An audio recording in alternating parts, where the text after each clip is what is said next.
tous.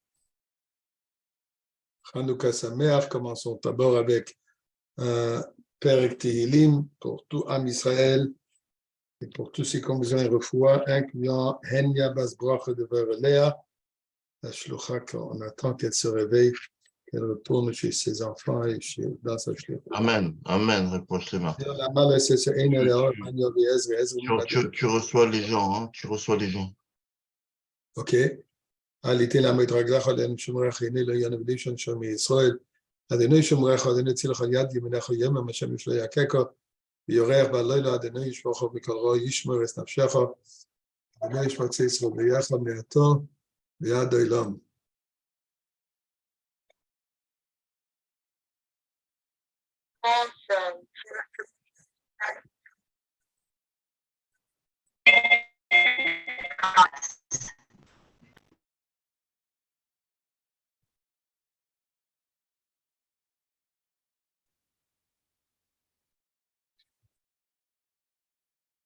Please call me back in 45 minutes.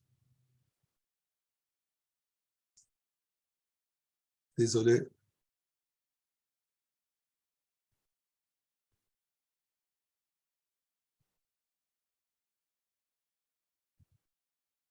Alors, nous sommes en plein Hanouka, Baruch Hashem. Et nous savons bien, comme il est dit, que Kola Yamim Tovim Betelim, toutes les fêtes seront d'une certaine manière annulées, Chutz, parlant particulièrement de Hanouka.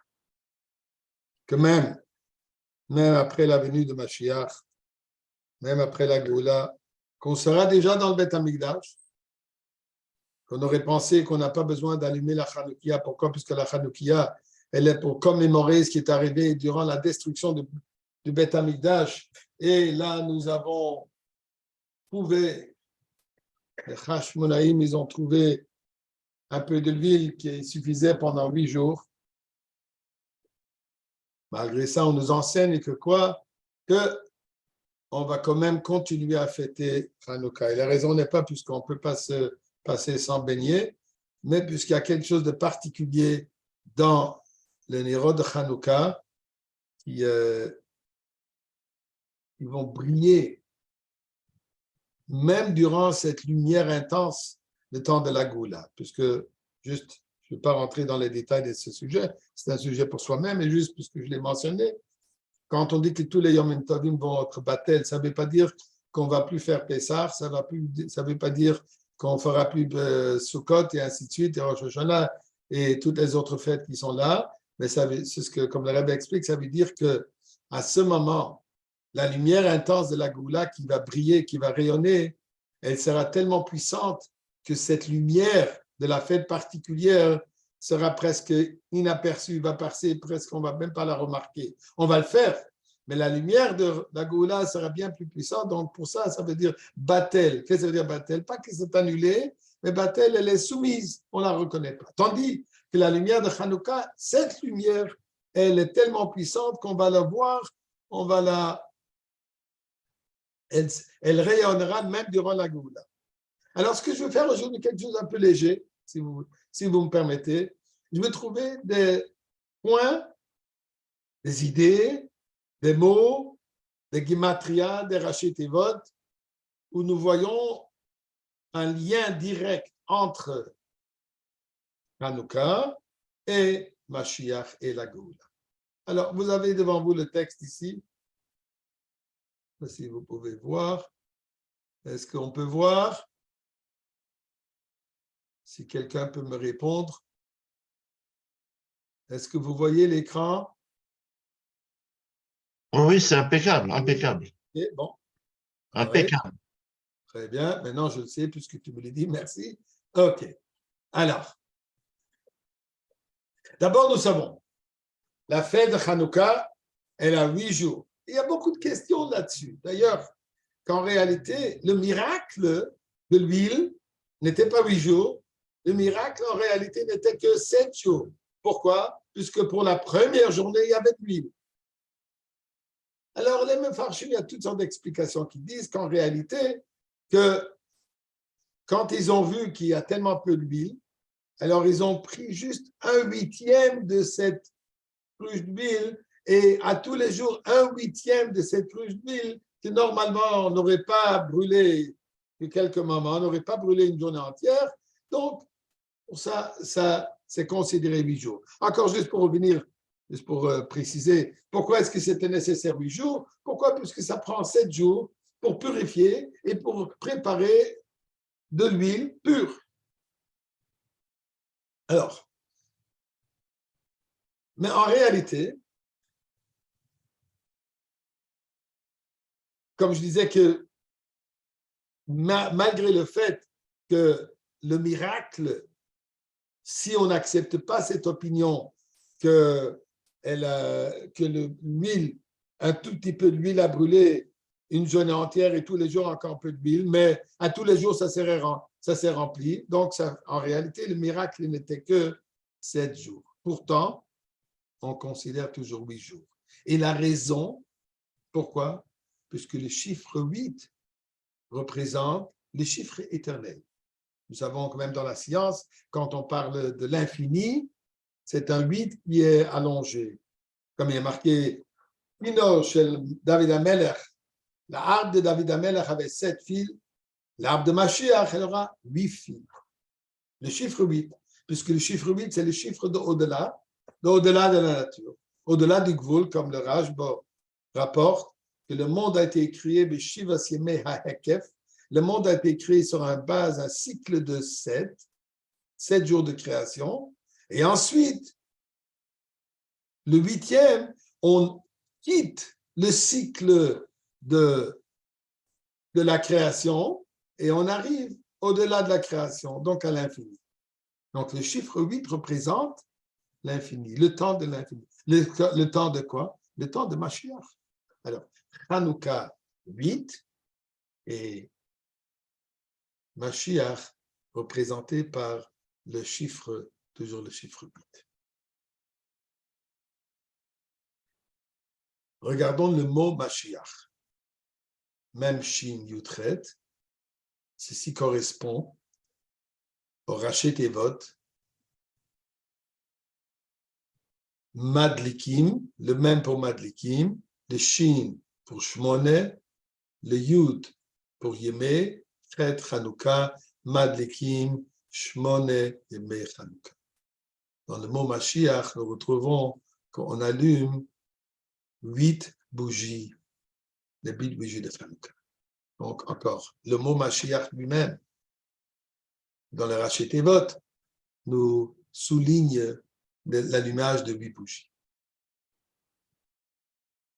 Regardez le mot Chashmonaï.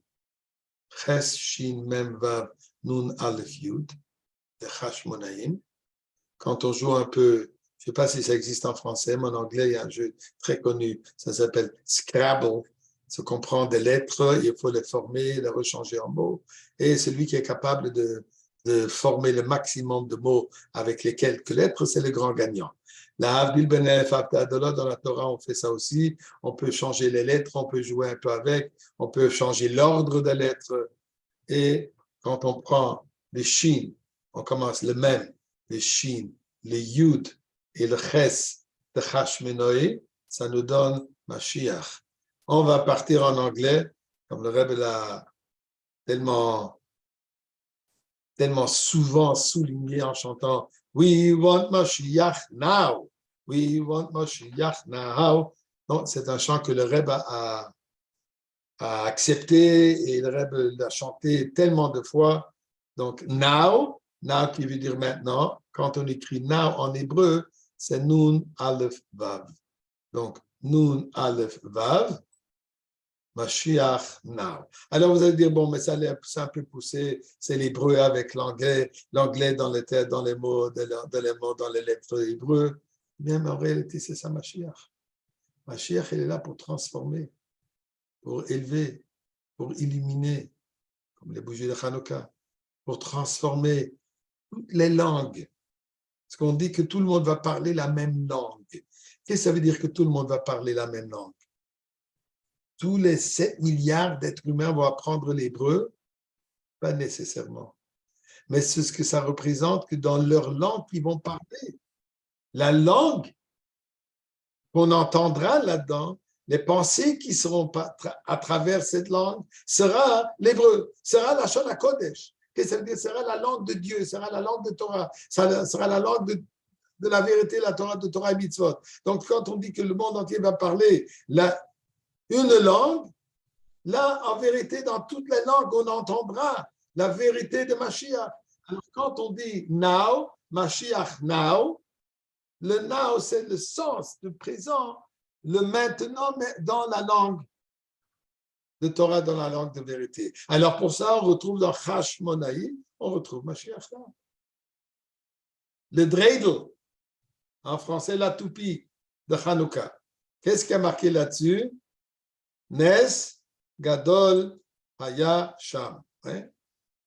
Traduction, Nes, Gadol, un miracle, un grand miracle, Hayam, fut Sham, là-bas. Sham, où? En Eretz Israël. Quand on prend le Nun, Gimel, He, Shin, la valeur numérique de Nun, Gimel, He, Shin est 358. C'est pas compliqué, on peut faire le calcul très vite. Nun 50, Gimel 3, He 5, ça nous donne 58, Shin 300, 358.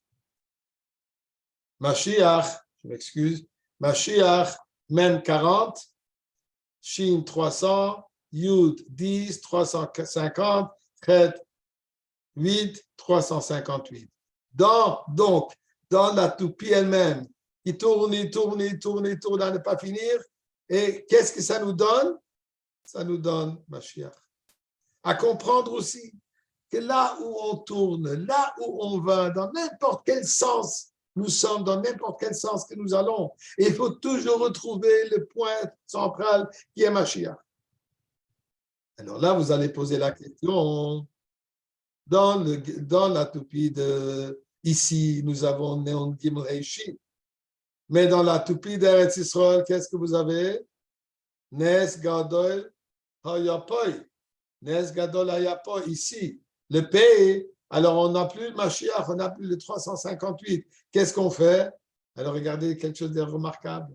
Nes Gadol Hayapoy, nous, 50, encore 58. P80, ça nous donne 138. Ça nous donne exactement ce que la Gemara dit.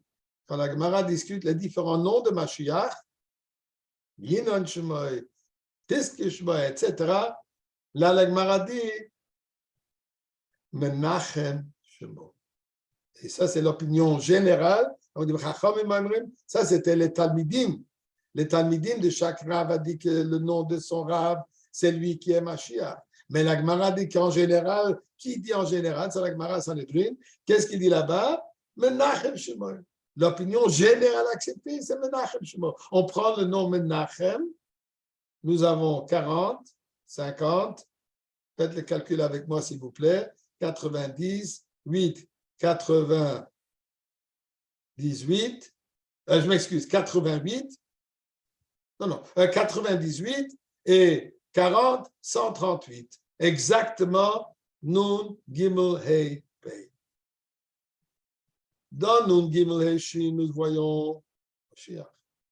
Dans Nun Gimel He Pei, on retrouve le nom de Mashiach. Donc, dans les deux, on retrouve Mashiach là-dedans. Remarquable, et prenez le tel que vous voulez, mais il y avait le Rav Mendel Feldman. Son fils est Shliach, puis donc date à Sydney, Australie. Pine Feldman. Le père, un jour, il est revenu de l'Australie et il est venu chez le rabbi pour recevoir la bracha et les dollars comme le rabbi distribue tous les dimanches. Alors, Mendel Feldman qui dit au rabbi, en revenant de l'Australie, qu'en Australie, ils ont tradition que Mashiach vient de l'Australie. Comme ça, ils ont une Mesorah. Il explique pourquoi. Étant donné que Mashiach vient de l'endroit le plus bas, l'Australie qui est le côté le plus bas du monde, donc Mashiach doit venir d'Australie. Comme ça, il dit au Rebbe. Ils ont cette Mesorah que Mashiach arrive d'Australie. Et le Rebbe lui dit en yiddish, et le Rebbe d'ailleurs a fait avec les mains, comme ça le Rebbe a levé la main bien. Pour l'Australie, de l'Australie. Et là, le Rebbe ajoute, et Kumtor Fundo, il vient d'ici. D'où d'ici? C'est simple. Le Rebbe de lui dire, comment tu dis que Mashiach vient de l'Australie? Et Kumtor Fundo, il vient d'ici. Et là, le Rebbe ajoute, nous, dans le commun, Verband soll er sein. Abi soll kommen. Peu importe d'où il vient, l'essentiel est qu'il arrive. Mais le Rebbe a bien souligné que quoi que Mashiach arrive d'ici, ici où? C'est simple. D'ailleurs, la sikha du Rebbe contre Beis Rabbeinu Shebebovel, cette fameuse sikha où le Rebbe dit que la maison du Rebbe, c'est le Beth Amikdash dans le temps du Galout. Là, le Rebbe parle que Mashiach vient de Beis Rabbeinu Shebebovel, c'est Beis Moshiach. En soulignant Beis Moshiach, c'est Samti, etc., etc. Donc, là, on comprend. Neis Godel Hoyosham, de là-bas, ça veut dire hors d'Eretz Israël, il y a Moshiach. Neis Godel Hoyopoi, ça fait allusion à Moshiach, mais ce n'est pas d'ici qu'il vient. Il vient de l'extérieur. Donc, pour ça, ça correspond très bien aux deux toupies et le message est clair. Shabbos Parshas Miketz. Shabbos Parshas Miketz. Verbringen de Shabbos. Le Rebbe, contraire à tout ce une chose qu'il n'a jamais fait, le Rebbe a commencé le Verbringen en disant de la manière suivante. Miketz, comme ça le Rebbe a commencé. Miketz, aha, Moshiach. Et le Rebbe continue.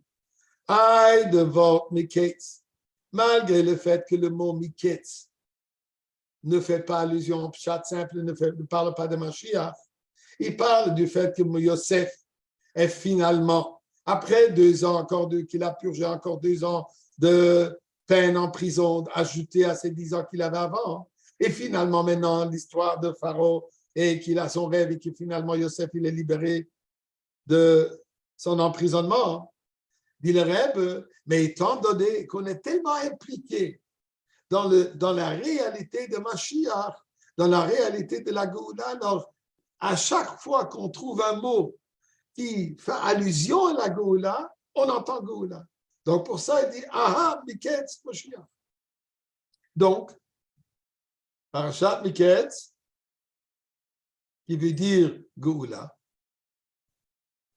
C'est ça ce que le mot Ketz veut dire. Qu'est-ce qui a marqué là-bas? I was just in the area. Fine. What time is I'm even giving a share, I'm sorry. So, but Moby Ketz, sorry, what were you asking? No, what time is the class tomorrow? Mincha is 1 o'clock. 1 o'clock it starts? Yeah. Okay, thank you. So, same to you. Donc, il dit ici, le mot Ketz, qui veut dire Géoula. Alors, quand on regarde dans la paracha de Miketz, à part le fait que ceci parle du fait que Yosef a été libéré, et ceci, c'est ça ce qui a amené que Yaakov descende en Égypte pour ensuite recevoir la Torah qui amène la Géoula. Okay? Mais là, il y a marqué aussi qu'avant que Yaakov est parti en Mitzrayim, il s'est fait devancer par Yehuda. Pourquoi faire? Pour que Yehuda aille en Égypte pour établir des endroits d'enseignement de Torah. Le mot qui a marqué là-bas, Yehuda sholach lefonov Goishna. Goishna qui veut dire à la ville de Goshen, puisque c'est là où ils sont partis. Quand on prend le mot Goishna, qu'est-ce que nous trouvons ici? Le fameux dreidel, le fameux topi, Nun, Gimel, Hei, Shin. Déjà, quand Yaakov Avinu commence le processus que Dieu a promis à Abraham Avinu, ça a commencé déjà avec Abraham Avinu, mais quand le processus de la Géoula, la descente dans l'Égypte, marqué, il a dû descendre en Égypte, c'était une descente dans la Klippa, mais tout ça dans le but de quoi? Pour que finalement, on arrive au temps de la délivrance absolue. Déjà là-bas, on fait déjà allusion au Neis Godel Hoyasham, à l'histoire de Hanouka, au dreidel, le petit jouet de Hanouka. C'est quoi ce dreidel d'ailleurs? C'est quoi l'origine de ce dreidel? Eh bien, on nous raconte que l'origine de ce dreidel était, puisque à ce moment, l'étude de la Torah était défendue, et les enfants, avec leurs enseignants, avec les Rebbe, c'est leur Rosh Yeshiva, c'est les Ramim, etc., les Melamdim, ils se sont cachés dans la forêt. Ils ont étudié dans la forêt. À chaque fois qu'il y avait un soldat qui se rapprochait, ils jouaient un peu avec un morceau de bois, soi-disant qu'ils sont en train de jouer. Ils ne sont pas en train d'étudier. Donc, ils ont utilisé une ruse, malgré les dangers, malgré les difficultés pour étudier la Torah, ils ont quand même réussi à n'importe quel moment, dans les moments les plus dangereux, les moments les plus durs, ils ont quand même réussi à continuer à étudier la Torah. C'est ça ce qu'il y a comme dit tout de suite. On descend en Galoute, la première chose qu'on doit s'assurer qu'il va y avoir des endroits de l'Imoud Torah, puisqu'à travers l'Imoud Torah, c'est par ça qu'ils nous sortent du Galoute. À travers la pratique des mitzvot, et à travers se garder proche à la Torah, c'est comme ça qu'on va sortir du Galoute. Donc là, nous trouvons Parshat Ketz, Goishna, Nun, Gimel, Heishi. Dans la sikha de Kislev, Tafshinun Beis, le Rebbe dit dans la sikha que le mot Kislev est en réalité un mot qui est partagé en deux, qui se contredisent.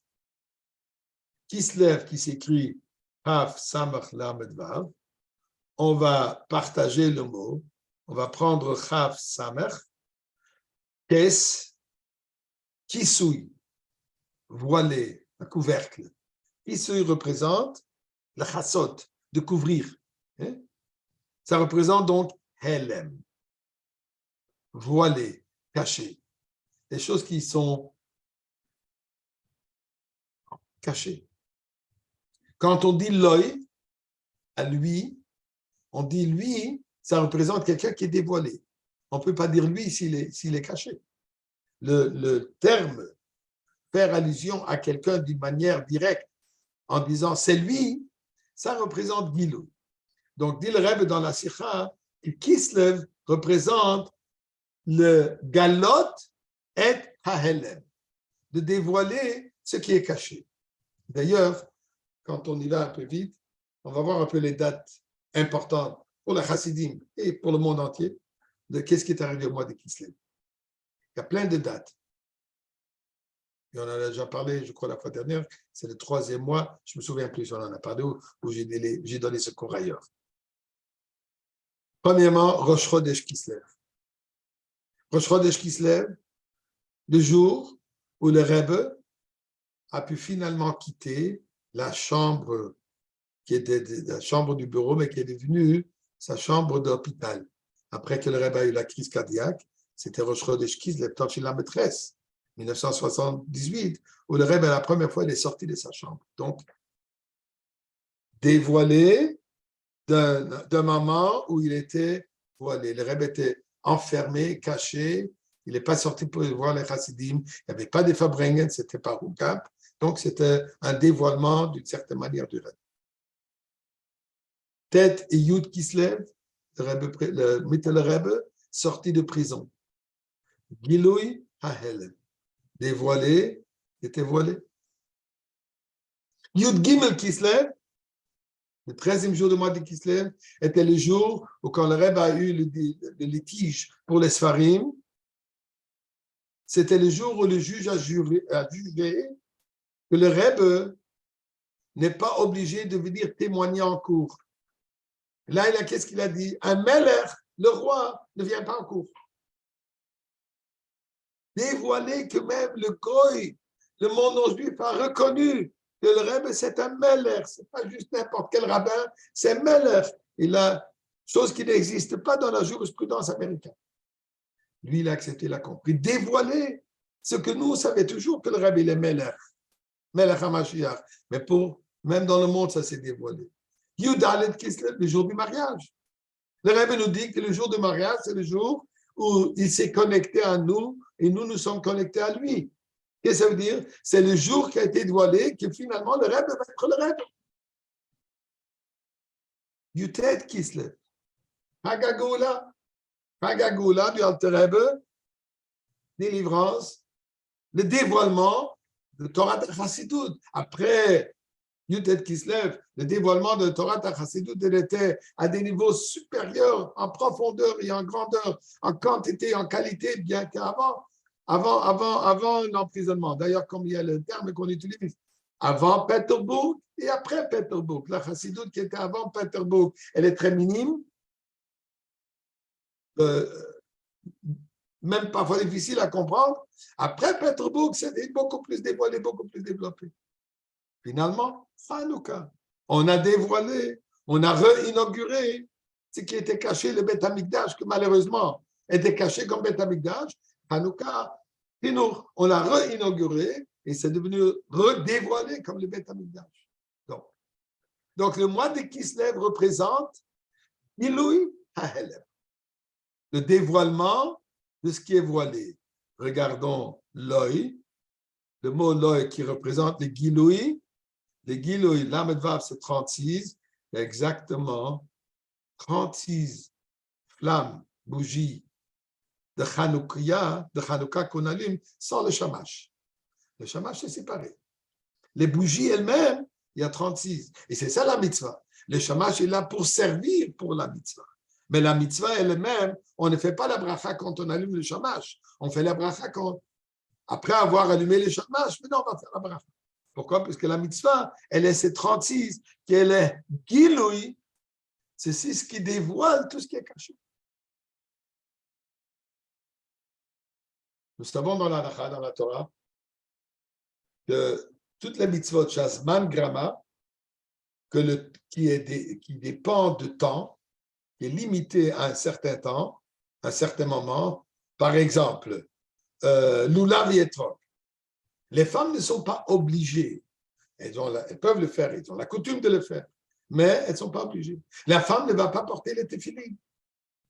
Pourquoi? Puisque ce sont des mitzvot assez, les mitzvot positives qui dépendent, qui sont limitées à un horaire ou à une date particulière, les femmes sont exemptées. Pourquoi?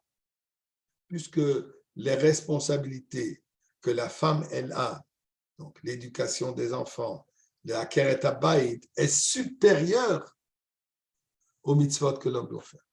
Donc, pas chas v'shalom, qu'elle a un manque, au contraire, elle n'a pas besoin de ces mitzvot. Juste pour ouvrir et fermer une parenthèse, le Ramban nous dit pourquoi est-ce que la femme ne monte pas au Sefer? Pourquoi est-ce qu'elle ne doit pas avoir une aliyah? Quand on monte au Sefer, on appelle la halot, de monter au Sefer, une certaine élévation. Qu'est-ce que ça veut dire? On s'élève, on se rapproche de la Torah. Pourquoi est-ce que la femme n'est pas permise, besoin? Pourquoi est-ce qu'elle ne monte pas au Sefer? Dit le Ramban, parce qu'elle n'a pas besoin de cette aliyah. Cette élévation que l'homme reçoit par le fait qu'il se rapproche, qu'il monte au Sefer, fait la bracha, la femme est supérieure à ça. Pourtant, malgré le fait, comme on vient de dire, que la femme n'est pas obligée, et quand ça vient pour la mitzvah de Hanouka, mitzvah de Rabbanan, là, elle est obligée. La femme, elle est obligée de participer dans l'allumage de bougies de Hanouka. S'il n'y a personne qui va le faire pour elle à la maison, elle va le faire elle-même avec les brachot. La question, elle est pourquoi? C'est mitzvah tasséges, mangrama. Pourquoi est-ce qu'elle sera obligée, différente de toutes les autres mitzvot? On nous explique pourquoi, puisqu'elle a joué Yehudit. Elle a joué la sœur de Hashmonaïm, elle a joué un rôle primordial dans le miracle de Hanouka. Comme on sait, c'est grâce à elle, elle a tué le général et là, l'armée grecque s'est enfuie, la Syrienne. Mais ça va beaucoup plus profond que ça. Ce n'est pas seulement puisqu'il y a un point historique qu'une femme a joué un rôle important, mais c'est puisque Hanouka nous représente l'éternité de la fête, comme on a dit tout à l'heure, que même durant le temps de la Goula, même dans le temps de Beth Amikdash, on va toujours fêter Hanouka. Hein. Ça représente quoi? La Goula finale. C'est dans le mérite de qui que nous méritons la Goula. Comme il y a marqué, Bischut, Nashim Tzidkaniyot, Nigalo Avotenu Mitzrayim. C'est au mérite des femmes vertueuses, des femmes religieuses. C'est grâce aux femmes que nous avons mérité la sortie d'Égypte, comme elle est dit. Et comme le Rebbe rapporte régulièrement, qui mettait Tramer et Mitzrayim à Ren Niflaot. Tel que s'est déroulée la sortie d'Égypte, de la même manière, au moins dans le même concept, bien sûr qu'il y a des différences, mais la même raison et le même mérite sera aussi pour la Goula présente. Donc, présentement, ce que nous méritons aujourd'hui, la Goula qui est instantanée, elle vient au mérite de qui? Au mérite des femmes. Bischut, Nashim, Tzidkaniyot, Nigalo, et nous allons être délivrés. Alors, c'est bien sûr qu'elle joue un rôle primordial, elle joue un rôle important dans la fête de Hanouka. Et pour ça, elle fait la mitzvah de Hanouka. Plus que ça, les femmes ont aussi coutume pendant la première demi-heure que les bougies brûlent. Et tu vois, quand ça doit brûler, elles ont la coutume de ne pas faire des travaux, de ne rien faire. D'ailleurs, blague à part, une femme qui m'a demandé il n'y a pas longtemps, est-ce qu'on ne pourrait pas allumer les bougies pour 5 heures, que ça brûle pendant 5 heures? Ça, j'aurais un petit repos de 5 heures. Bon, mais revenons ici. Donc, là, nous comprenons pourquoi c'est tellement important que la femme participe. Pourquoi? Puisque c'est dans son mérite qu'on aura ce que Hanouka représente, la Goula. Finalement, on a parlé tout à l'heure de 36 bougies qui représentent le moloi, le dévoilement, qui est la mitzvah de Hanouka. Mais il y a quand même un shamash qui joue un rôle extrêmement important dans l'halakha. On n'a pas le droit de laisser brûler les bougies sans le shamash. Comme il est marqué, pourquoi? Puisqu'on n'a pas le droit de se servir de les bougies, de flammes de ces bougies. On n'a pas le droit d'en profiter, on n'a pas le droit d'étudier, on n'a pas le droit d'allumer quoi que ce soit de ces petites flammes. Pour ça, nous avons donc une autre bougie. Et elle sert quoi? Elle sert d'abord pour allumer toutes les bougies. Et elle est là, si on a besoin d'allumer encore quelqu'un, elle est là pour allumer encore une. Si chas v'shalom, il y a une bougie qui s'est éteinte, on va utiliser le shamash pour rallumer. Donc, le shamash représente cette flamme qui continuellement allume et on peut s'allumer à travers cette bougie.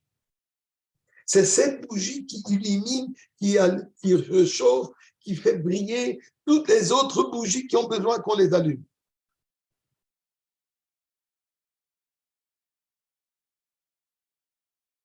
Tafshinun Beis, je crois que c'était. C'était Tafshinun Beis. Peut-être je me trompe de l'année. La première fois, non, ce n'était pas Nun Beis, c'était avant. La première fois où il y avait l'allumage international, où on a vu par satellite connecter le Rebbe à 770, au Kotel à Yerushalayim, à Moscou, l'allumage des bougies, et l'Australie, c'était déjà jour. Peut-être qu'il y avait la France. Il y avait une fois aussi, je crois, la France. Mais à la fois où Reb Mordechai Eliyahu, il était au Kotel, il allumait la menorah, au même moment où c'était branché avec 770 après Mincha. Donc, à 770, c'était 3 heures, Mincha 3h15 et 3h30 environ. Et en Eretz Israël, 10h30 du soir. Le Rebbe avait devant lui 4 moniteurs où il pouvait voir toutes les places à travers le monde. Et les endroits pouvaient aussi voir le Rebbe. Rav Mordechai Eliyahu, qui était un chassid du Rabbi, un bitoul total au Rabbi, et le Rebbe qu'il a énormément respecté.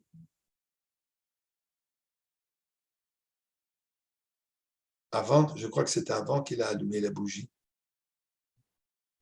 Il a parlé quelques mots et ensuite il a dit les paroles suivantes. Ani batuach, je suis persuadé. Excuse. Chez Mashiach Yagia. Quand Mashiach arrivera. Benadlik et menorah betoch habet hamikdash. Et on va allumer la menorah dans le Bet Hamikdash. Il est devenu très émotionnel. Il savait que le Rebbe l'écoute, que le Rebbe le voit, et il a en réalité, comme pour dire, il a parlé directement au Rebbe. Il a dit ces mots-là, et je suis presque sûr que c'est textuel. Peut-être que je me trompe de quelques mots. Il dit, Harabi Yezeh she'adlik et ha-menorah bebet hamikdash. Ce sera le Rebbe qui va allumer la menorah dans le Bet Hamikdash. Et comme il dit, ou le Kohen, avaladlaka kshera beza. La Lacha nous dit que pour préparer les fioles et la mèche pour la menorah, nettoyer la menorah et la préparer pour qu'on puisse l'allumer, ça doit être fait par un Kohen. Mais une fois que la préparation a été faite, même quelqu'un qui n'est pas Kohen a droit de l'allumer. On dit, ce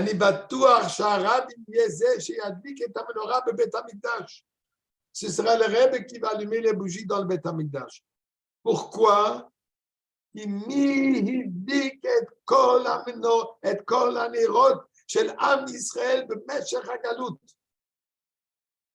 a allumé les bougies, les flammes, chaque juif qui est une bougie, chaque juif qui a sa flamme en lui, qui a allumé toutes ces bougies durant l'exil.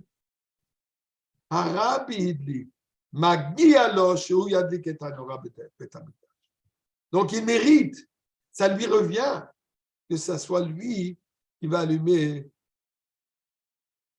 la menorah dans le Bet Hamikdash. Donc, c'est ça ce que représente le shamash. Le shamash représente celui qui allume toutes les bougies. Et c'est ça ce que le Rebbe fait. Le Rebbe, il est là pour illuminer, pour allumer toutes les bougies d'Am Israël. Et d'ailleurs, je suis sûr que vous savez aussi bien que moi, surtout cette année, les allumages de bougies à travers le monde, c'est impressionnant. Il n'y a pas un coin du monde où il n'y a pas de l'allumage de ces grandes menorahs. C'est qui la force derrière tout ça? C'est le Rebbe. À travers ces shluchim, à travers leur cinéma, à travers tout le monde. C'est déjà devenu une achlatakot où tout le monde doit avoir des grands allumages. Qu'est-ce que ça veut dire? Cette menorah de Hanouka, c'est le Rebbe qui l'a allumée. Cette menorah, cette flamme éternelle, c'est le Rebbe qui l'allume. Donc, je me permets de dire le mot shamash d'une manière positive. Quoi? C'est lui qui allume toutes les lumières. Et c'est de chez lui qu'on va chercher la flamme. C'est de lui qu'on prend la lumière. C'est de lui qu'on prend la chaleur. C'est de lui qu'on prend le or. Or à Torah, or. Vener mitzvah Torah, or. Regardons un peu le mot shamash. Permettez-moi. Le Raché Tevot, l'abréviation de Shin, même Shin, Shmo Shel Mashiach. Le nom de Mashiach. Donc, shamash représente, c'est quoi le nom de Mashiach? Eh bien, mes chers amis, prenez les mots ici. Shin pour Shmo, la réponse, son nom est même le prénom. Comme on a vu tout à l'heure ici, la Gemara de dire Ma Shmo Shel Mashiach Menachem Shmo. Donc, nous avons le même pour le premier nom du Rebbe et le même pour le deuxième nom du Rebbe. Et le Shin, nous, le nom de famille du Rebbe. Donc, nous avons dans Hanouka 2,8, le chiffre de Mashiach. Et dans tout Hanouka, nous retrouvons, comme c'est tellement relié, que Mashiach est imprégné dans tous les aspects de Hanouka. Et que Dieu fasse, nous avons déjà le Rebbe, Melech HaMashiach, et qui vient déjà allumer la menorah de Bet Hamikdash aujourd'hui même. Et puisque Mashiach Nes Gadol Hayasham, il vient d'ici, alors encore ce soir, il va allumer au Bet Hamikdash, troisième bougie, troisième qui aussi représente la Géoula, mois de Kislev, qui est le 3e mois de l'année. La Torah, nous avons aussi le 3e mois après Nissan. Alors, le 3 qui représente le 3e Beth Amikdash, et tout cela, Bezrat Hashem, s'avère aujourd'hui, comme on a vu tout à l'heure, Mashiach now. Chanukah Sameach, rendez-vous au Beth Amikdash. Hanouka Sameach. Chanukah Sameach.